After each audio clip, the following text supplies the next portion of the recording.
Oh, shit. Now what? Fuck. This is my life.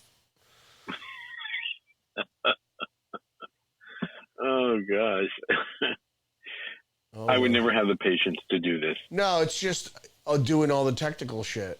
And now it's all hanging up. You know, I told you it's Ghost in the Machine. It's all hanging up. You know, and if the CIA doesn't want me to broadcast, I always thought, even when I was not getting any views, I'm like, they don't want me to do this because it's constantly frustration here. Yeah, why was that? Why? I had a strange, long stream key. That's not right. All right, back to, here we go.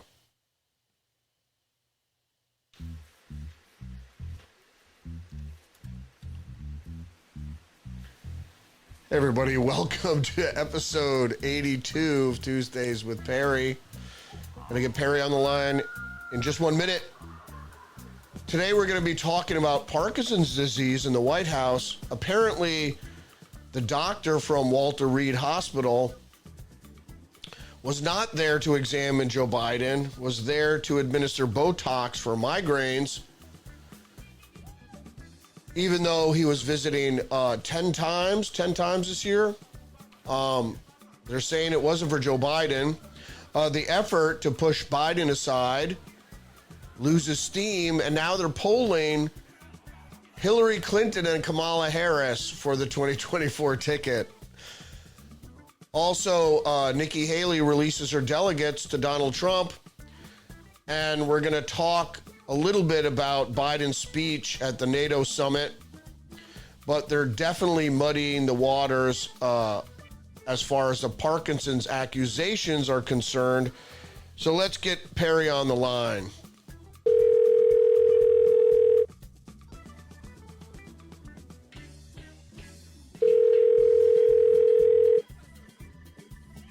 Hello? Hey, Perry. Welcome to the program, episode 82 of Tuesdays with Perry. Great to talk to you again, my friend. Glad to be here. So, I don't know if you were listening in today. We're going to be talking about all things Parkinson's in the White House. Apparently, the doctor was not there to examine Joe Biden, and that he's there all the time to administer Botox for things like migraines and to help other people with neurological problems, but certainly not President Biden. And we're going to talk about Hillary Clinton is back in the mix for the 2020 election. Haley Biden releases her delegates to Trump. Biden did speak at the NATO summit briefly, and he only made a couple mistakes. And Trump also had a speech in Florida, in Doral, I guess. And so they are trying to muddy the waters around these Parkinson's disease accusations. You heard about the accusations, Perry. You knew that Karine Jean-Pierre, after the assault she took at the press corps, was going to think of something to tell the public. Well, in the words of Senator John Blutarski, bullshit! Bullshit! Yeah. For those of your listeners that are like, who the hell is Senator Animal House? Right, exactly. I do have that sound effect somewhere. Blowjob. You gotta bring it up. You gotta use it. It was actually blowjob. I believe you're right. It was blowjob. I'll have to pull it up. You're right. Let me find it. So why you don't think that's an honest? You knew she was having trouble with that. If that were the case, Perry, why didn't KGP just say that at the press briefing? Say, well, that doctor's here all the time, and he's administering Botox for migraines. That's what he's doing here. He's not here checking on the Parkinson's disease that might be, that President Biden might have.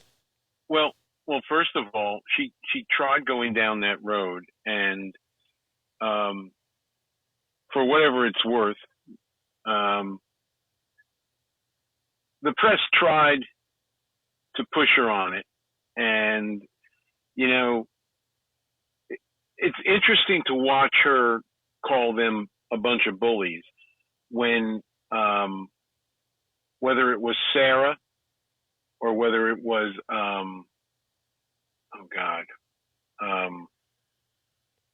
Trump's very last spokeswoman, Kayleigh McEnany. Right. They had to deal with that type of hostile environment every second of every day they stood behind the press podium. And for her to cry, her pretty little brown eyes, it was disgusting to watch. But having said that, she was just trying to cover her tracks, and she did the best job she could, which of course doesn't cut the mustard. Right. The fact of the matter is, she sidestepped the whole question. She answered in a way of almost like being a half truth. Well, he was there, but he wasn't really there for Parkinson's. Well, we didn't ask if he was there to treat President Biden for Parkinson's. As a matter of fact, Parkinson's really was not even of major discussion in the press until this week. Not even during the 72-hour news cycle following his failed debate performance did anybody talk about Parkinson's. Right. And as a layman, and I don't profess to know anything more about Parkinson's than the next layman, but you know, Michael J. Fox has Parkinson's. Right. And he doesn't have motor function control. None of us from our side of the political aisle have ever said Parkinson's. We have said he suffers from dementia. Right. We've said he's got frontal lobe issues. He's not connecting all the dots anymore. Right. That's not what Parkinson's patients suffer from. There are people who suffer from Parkinson's who are just as sharp as a whip as they were when they were 25 years old. But their body, they don't have control over their muscle function. Right. And so I don't know where this suddenly became a story in the mind of KJP, but the press let her run with it. And, you know, we need to not let her get away with that, because that's not what any of us are talking about. What we're talking about is you've had a highly respected neurologist summoned to the White House between 8 and 10 times in the last 12 calendar months. And if you compare that to how many times that same specialist was called from Walter Reed Medical Center to the White House during Bush 43, Obama, and Trump, they barely surpass how many times he's been summoned to the White House in the last 12 months. Right. So, you know, let's try and put all these things out in clear daylight to be disinfected here. All right. So what we're asking is, why is it that he's been called on numerous occasions to the White House since January? I think it's somewhere in the neighborhood of 6 to 8 times since January. Oh, absolutely. Okay, right, and we're only in the second week of July. Right. So that is not for him to treat Parkinson's. That is not for him to administer Botox, which you and I have already said, both on and off mic, is a neurotoxin. And if he's administering Botox, to what members of the White House staff? We don't need to know names. We just need to know the West Wing. Yeah. Is it a person who lives in the East Wing? Is it a member of staff? You know, and if it is POTUS, we as American citizens have a right to know that our president is being treated with a neurotoxin to treat a serious medical ailment. Right. Okay? Those are the questions that we're all asking. Why don't you start answering those? Yeah. We're not interested in what you're saying. So it was a great form of obfuscation. I don't think it worked. And it helped her to try and turn the page in her binder. Yeah. And that's all it did. Yeah, we have not only Fox News, but we had New York Post reporting on the Fox News neurologist who also a specialist in Parkinson's disease, who also happened to mention that Biden is suffering from neurological degeneration. And this is from the New York Times, where they went on to explain what we were just talking about, trying to muddy the waters about this Dr. Kennard. Oh, he visits all the time. He has an array of different responsibilities, and he visits this person and that person. But for the majority of times when he was visiting, supposedly, or speculating visiting Biden, that he was listed to meet the envoy to Walter Reed. So there is somebody in the White House who is the conduit to Walter Reed, who this person said they met with. And it was particularly in the morning, but at the very end of the article here, it says, an array of neurologists who have not personally examined Mr. Biden said they observed symptoms in his public appearances that were consistent with Parkinson's or a related disease, such as hypophonic speech, forward flexed posture, a shuffling gait, masked face, which we all have seen, an irregular speech pattern, but they emphasized that the specific diagnosis could not be given without firsthand examination. And you forgot one other thing, or I should say, they forgot one other thing. The box that you check off, and next to it, it says all of the above. Right. Right. Oh, right. Absolutely. Well, everybody, and particularly, and I keep mentioning this, the stiff gait that President Biden has is an indication of his cognitive decline, degeneration, as they put it. So none of this is really surprising. They're trying to muddy the waters, and at the same time, it seems like the effort after these tearful meetings of Congress and senators where they discuss the future of the party, it looks like they're going to go ahead and back Biden. And what I have seen is all these signs from the intelligence agencies are, don't worry, we got this.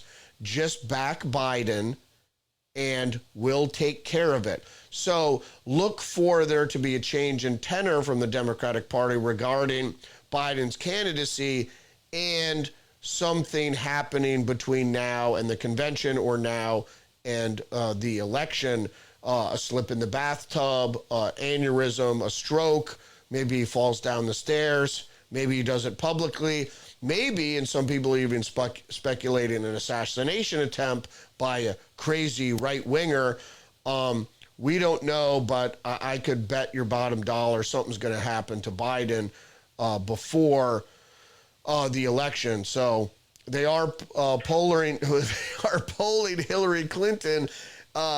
It's a Clinton-Harris ticket, not a Harris-Clinton ticket. What do you have to say about that? You know, I feel like Marty McFly. It's Back to the Future. It is a sign of sheer desperation, because I am certain that they have been, during these last 2 weeks that they've been circling the wagons, they have been reaching out to any one of a half dozen possible front of ticket or top of ticket candidates. I don't care. First of all, I don't think it's going to be someone like J.D. Pritzker out of Illinois, but they seem to hold him in high esteem, or his next door neighbor. Oh gosh, I'm so tired tonight. I'm sorry, Rudy. No worries. What's her face from Michigan? Whitmer. Whitmer. Yeah. They seem to think she is a real barn burner. Yeah. Okay. They're not circulating her name. They're not circulating Michael Obama's name anymore. Yeah. You know, or hair gel for men out there in Sacramento. Right. They're not putting anybody else out there, and I think it goes back to what you and I talked about during your special report 2 weeks ago, after the debacle of the debate, when I watched, of all people, Gavin Newsom refuse. I think he took maybe one question and he was indignant with his answer, and it had to do with his support of Biden. He made it clear that he really wasn't interested at all. Not only was he not entertaining the thought of being put on the ticket, he wasn't backing away from his support of his president. And yes, you would expect a politician like him to say it, but at the same time, he's looking not only at the presidential polls, he's looking at how his party nationwide is polling. And if he honestly thinks, even in a loss, being at the top of the ticket would stop the bloodletting of losing all these seats around the country. When Obama obliterated his own party in the 2010 election after they forced Obamacare down the throats of the American people, they lost over 700 seats, if I'm correct, around the country. That is, and I could be low on that number. That might have been Clinton's numbers in 94, but I know his numbers of lost seats in 2010 during the midterm elections were even worse than the numbers of seats lost to the Democrats nationwide under Clinton. I would have to go back and read those numbers again, but I want number 700, north of 700 is what sticks in my head.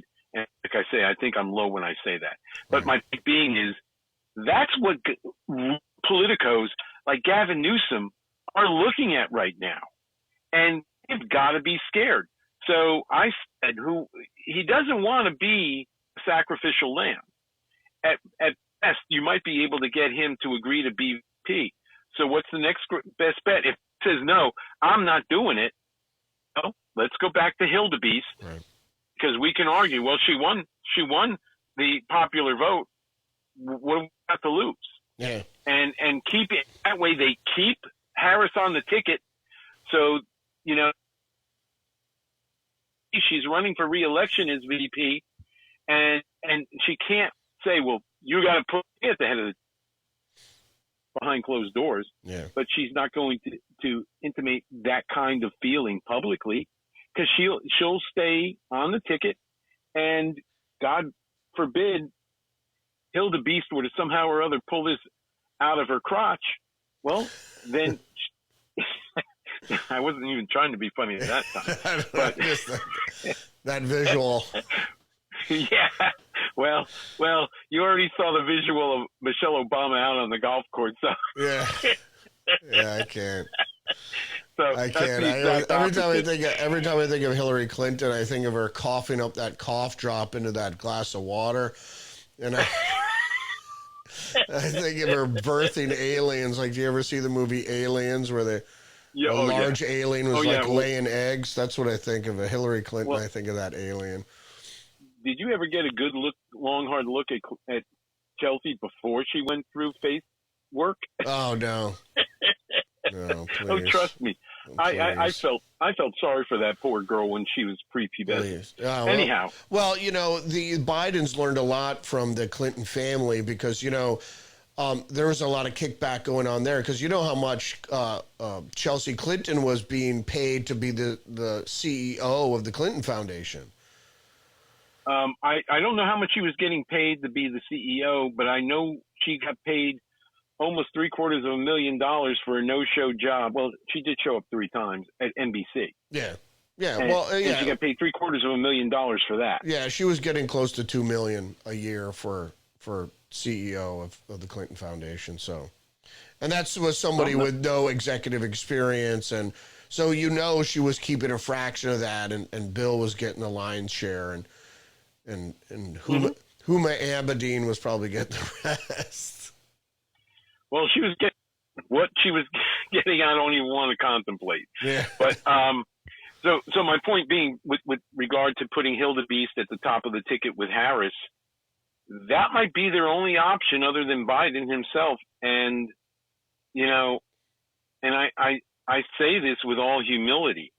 I'm really beginning to worry that Biden may not make it to election day breathing the Lord's air. And I hope that nothing like that happens to him. But my God, if you look at the man from, first of all, he had all the signs of mental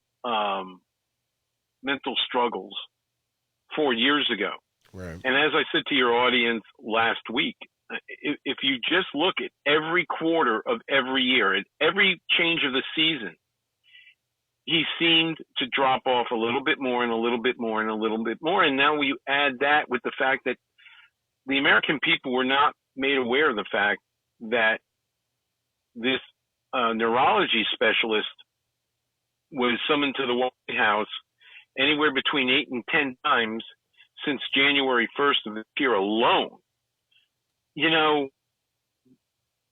This man may not be able to survive the first 4 years just because of what they're putting him under. Yeah. And so, the Democrats are probably looking at the standpoint, well, we really don't want him to be in a second debate with Trump. We got to figure out something between now and the convention. Yeah. So the latest trial balloon is, let's throw Hildebeest's name out there and see what it does. Yeah. Well, what did you find out, Rudy? You found out. You just said. Well, they do better than Biden, but they're still losing against Trump. So, but that's the headline. What's the subline? The subheadline is they stopped the bleeding. Yeah. And from the party apparatus itself, if you're looking at inside polls, not the polls they want us to see, each party takes inside polls that they don't share with anyone. And I've been put on notice that I haven't been given permission by this person to share a name, but supposedly Trump already made his decision. Now, we've heard that for weeks. Yeah. We've heard that since May. But the name I was told is not who I was hoping for. And the reason why I say that is because I honestly thought until today's poll that you mentioned with Hildebeest and Harris, I really still thought there was a possibility somewhere on the ticket, probably VP, Gavin Newsom would be signed on. Yeah. And I wanted, I might be disgusted by how poor a leader Gavin Newsom is and what he has further done to the once great state of California. But one thing I admire about him is he is a master debater. And I've seen him. You notice how I broke that word out, okay? He's a masturbator. That's why I emphasized the way I did. He is one of the best debaters. I put him and I don't know how many of your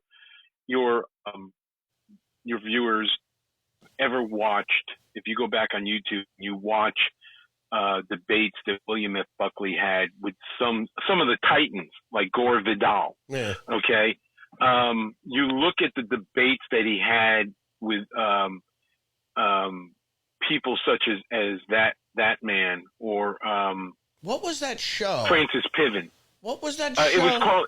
It's actually still on PBS. It's called Firing Line. Right. Yeah. I remember that now. Yeah, I met William F. Buckley once. I think I told you once before, about 15 or so years ago, on my birthday, I actually called in to Alan Combs' radio show because he had William F. Buckley on, and I actually got to speak to him. Oh, nice. Yeah. And, He's a I wasn't saying... doesn't matter whether you agree with his politics, that guy's a genius. He really... I think he was a space alien. I don't know of any human being who could be that powerful from an oral standpoint. Yeah. I mean, his command of the English language was second to none. Yeah. I don't think anybody could compete with him when it came to having a conversation. And I didn't want, I told him with all humility that this was one of the greatest birthday presents I've ever had because you're one of my heroes. Mm-hmm. And I even said to him, if I were king for one day and I had the choice of who I had seated at my dinner table, at the other end of the table, I would want it to be you.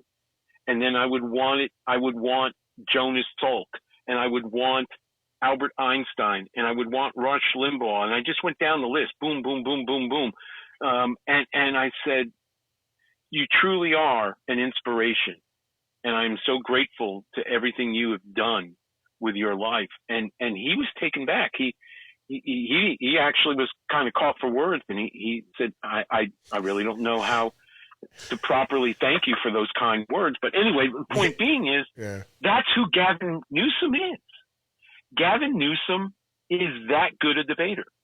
And the only person I've seen on our side that I think could compete with him, not necessarily beat him, but at least hold him to a draw, is JD.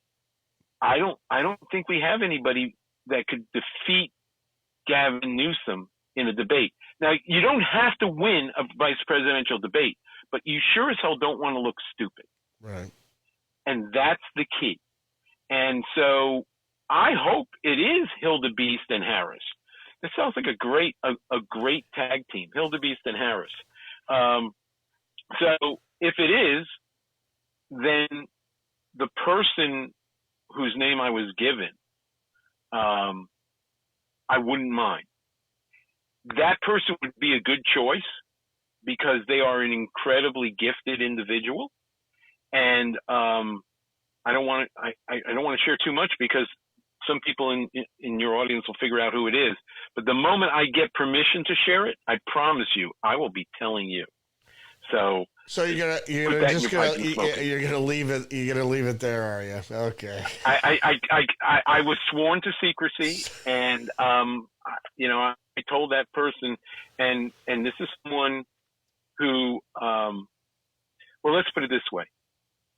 In her foyer is a picture of her husband, and George Herbert Walker Bush, and George Herbert Walker Bush is not a cutout.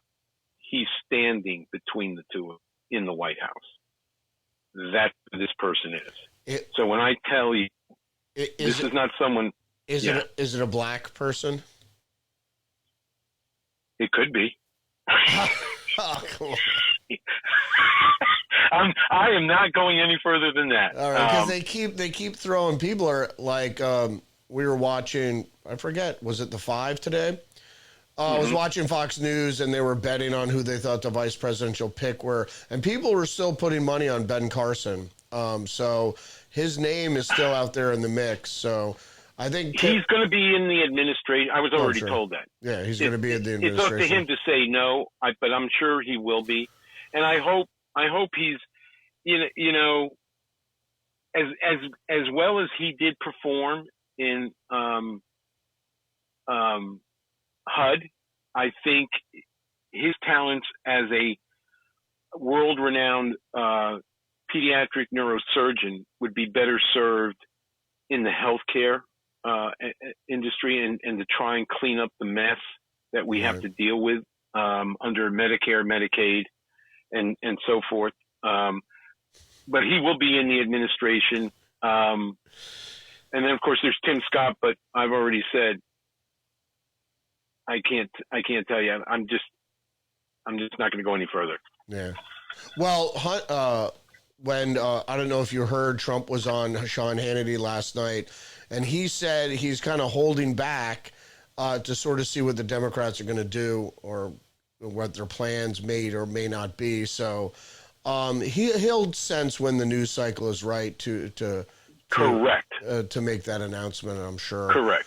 So as long as we're on talking about speeches and the like, I just want to talk a little bit about Biden's NATO speech. I know you didn't have a chance to get it. He kept it under 15 minutes. It was like 18 minutes or something like that. So his drugs. Well, that means he wasn't slurring his words. Right. He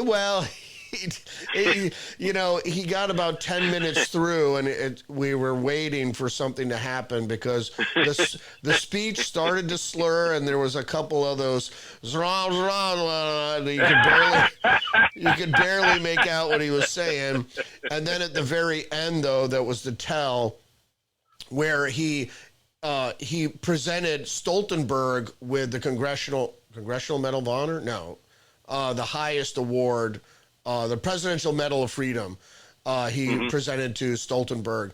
And so he said he was going to do it. And then he said, what did he say? Introduce or play the speech or play the description or something like that. It was, in any case, it was a staged description, and he got about halfway through it and he caught himself and he stopped, and then he muttered to himself, play the description of the award. So it was pretty funny. He kind of made it through it, but again, he's still confused with stage description there. And I don't know if you saw this either, but apparently they give him flashcards that allegedly this was leaked, flashcards that say walk to podium, and then it has a big picture of the stage with a podium on it. So we've gotten to the point where notes to the president now resemble the menu at McDonald's. Right, exactly. God almighty. It's just, you don't know what a podium is, and he might not. So now, and that explains a lot when he gets finished with a speech. He doesn't know where to go because he didn't get that flashcard. So, well, God help us if he gets the wrong arrow flashcard and the arrow points the wrong direction. Right. Well, we know, as I said previously, that everybody knows that he has cognitive degeneration. All the symptoms show that's what they all point to. So whether he was diagnosed or not diagnosed, and now they say this Parkinson's doctor was there to treat migraines or something ridiculous like that. I don't think that's the case. I think he might be treated for Parkinson's, or he might have some other neurodegenerative disease. But like I said, and all the tells, all the signs I'm getting is that the intelligence agencies are going to take care of this. So, and they might very well do it before this next scheduled debate, which I guess is in September. But even Sam Altman said, I'm going to vote for Trump. Look at what I saw from Biden. I'm going to vote for Trump. And he goes, but I believe that something's going to happen to Joe Biden before the election. So I don't know where he's getting his information, but that was also a tell, and that was from a story in the New York Times. You know, we have touched on this subject several times. I don't think we really have to go in depth about it tonight, but the fact of the matter is the Secret Service takes their job enormously seriously, and while there have been several close calls for different presidents, they unfortunately failed at their mission twice in our country's history that we know of. And nobody in the Secret Service or anyone wants to be that guy.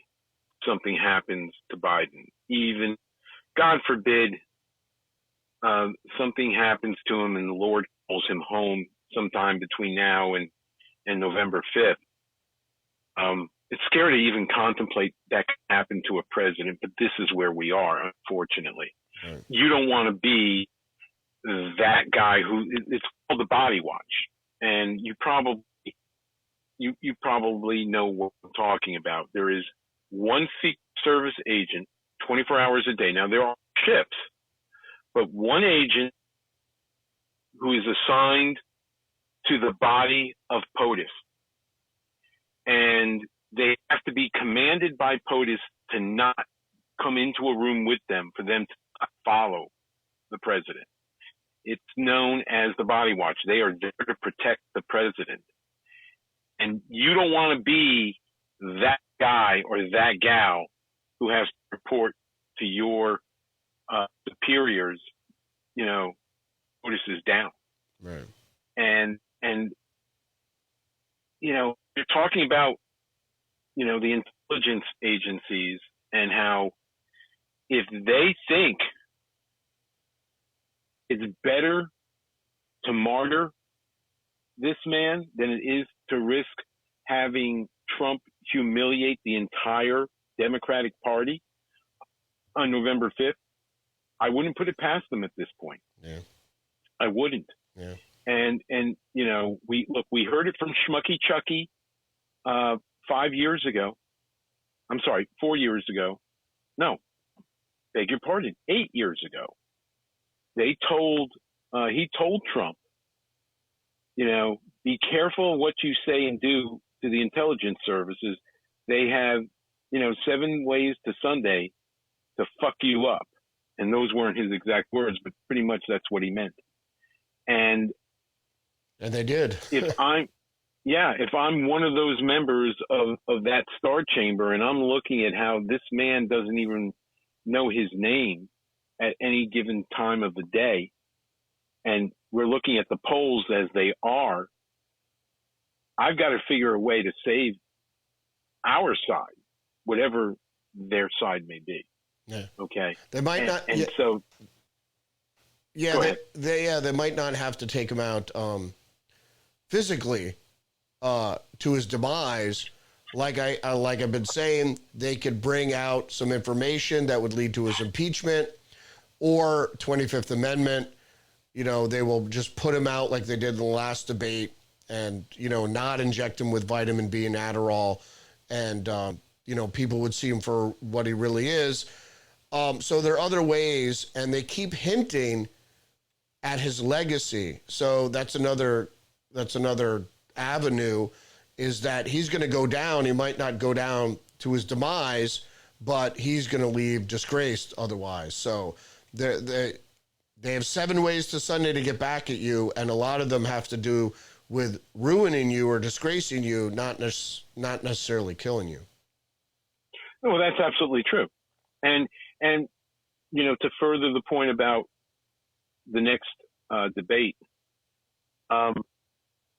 if he survives, and I don't see how he does, but if he survives a floor vote at the Democratic convention, there's no chance he'll be replaced between then and the September debate, because I don't remember the exact date, but the Democrat convention is in late August. And I think the next debate is the 12th of September? I want to say it's September 12th. It might be September 19th or somewhere around there, but I know there's only a couple of weeks between the convention, and that was done deliberately, because you get a bump in the polls when you come out of your convention. Both sides do. Every presidential election, challenger or seated president running for re-election, it doesn't matter. Both sides get a bump. But the point is, they need the bump to be super high. They're not going to get it. That's why they wanted to have the second debate fairly close to their convention, rather than in the first 10 days of October. And I don't remember that ever happening in my lifetime either. Usually the 2 debates are scheduled for after the nominating process, one in September and one in October. And if necessary, there could be one in late October. that's the way it's always been for as long as I can remember as a voting citizen. And this year, because he's on the ropes, they had to come out. They challenged Trump to an early debate. And like you and I said prior to the debate, both of us were in agreement. This, and members of the media said this. This wasn't just Rudy and Perry saying this.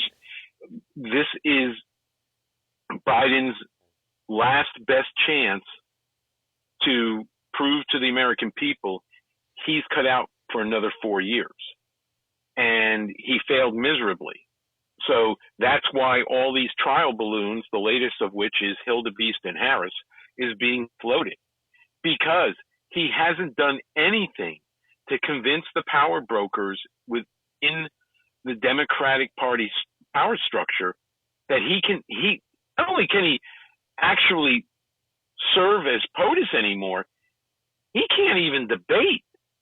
So the reason for having that second debate within the first half of September is so crucial, because they can always call for a last-minute challenge debate in October if they need it, and if they're within striking distance. And that's I believe the reason why they've gone about it this year the way they have. If he has to be replaced, I believe he will be replaced. It may have to be a convention vote, but I believe it's coming. So that has to all happen in order for them to have that nominee, whoever the nominee ends up being, ready to debate Trump in September. Right. And then we'll see. Yeah, I think exactly right. I think what they're doing now is trying to tell everybody to tamp down the criticism for now, and it'll be handled. Yep. Don't worry. Yep. But with all the criticism, it looks, with all the infighting, it's going to ruin the down ballot chances. That's right. And that's why I've been saying for a couple of weeks now, certainly since the debate, okay, everything we've been saying about Biden for the last 4 years is now becoming apparent to the Kool-Aid drinkers. And if we can get the Kool-Aid drinkers to actually fathom the thought that, oh my God, maybe everything, the rascally Republicans have been saying about Uncle Joe is true, we better get our proverbial poop out of this paper bag we put ourselves in. Yeah. And that's what's starting to happen at the grassroots level, and it's percolating up through the states to the DNC, and that's why you see these circular firing squads all over the media right now. And I'm loving it. I'm eating it up because, if you notice, Trump is trying to lay low right now because the old adage is true. When your opponent is making a fool of himself, get out of the way. Right. And right now, the Democrats are looking like total morons.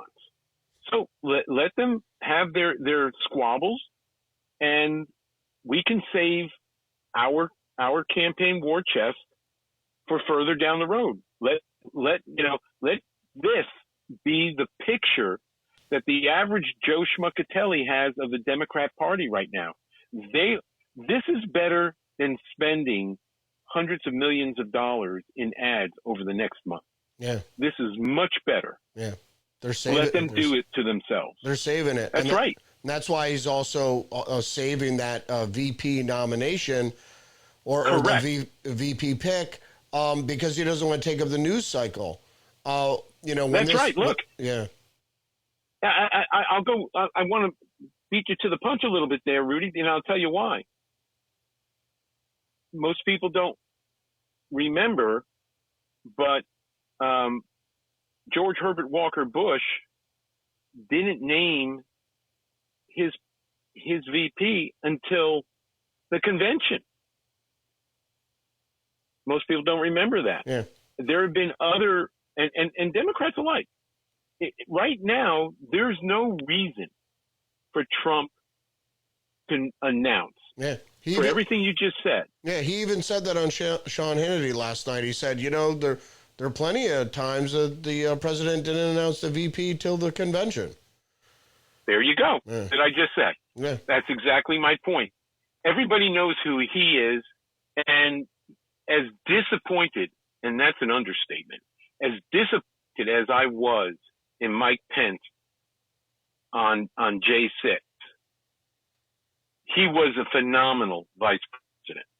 And as much as I can stomach Dick Cheney as a human being anymore, he was a very loyal president, probably the most powerful vice president in our lifetime. Yeah, he was.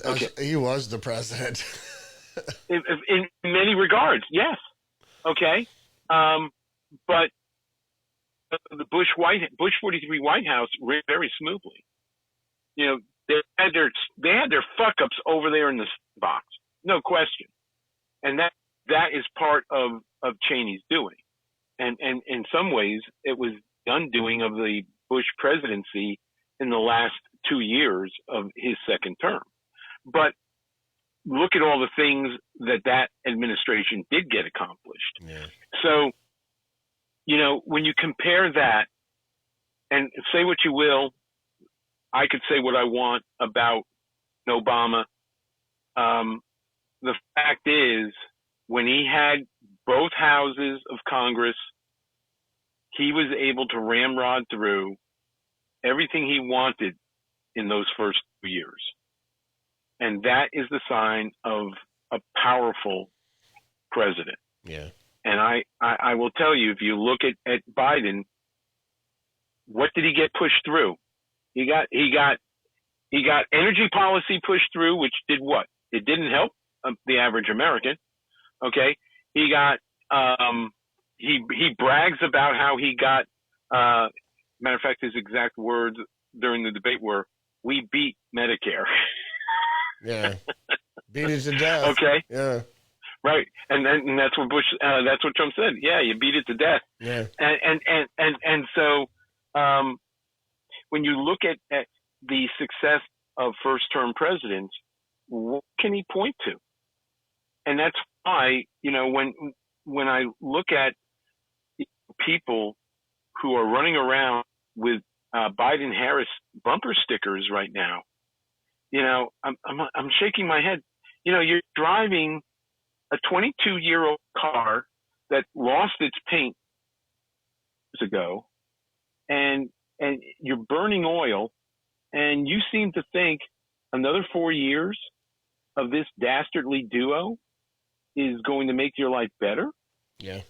You know, what the hell is wrong with you?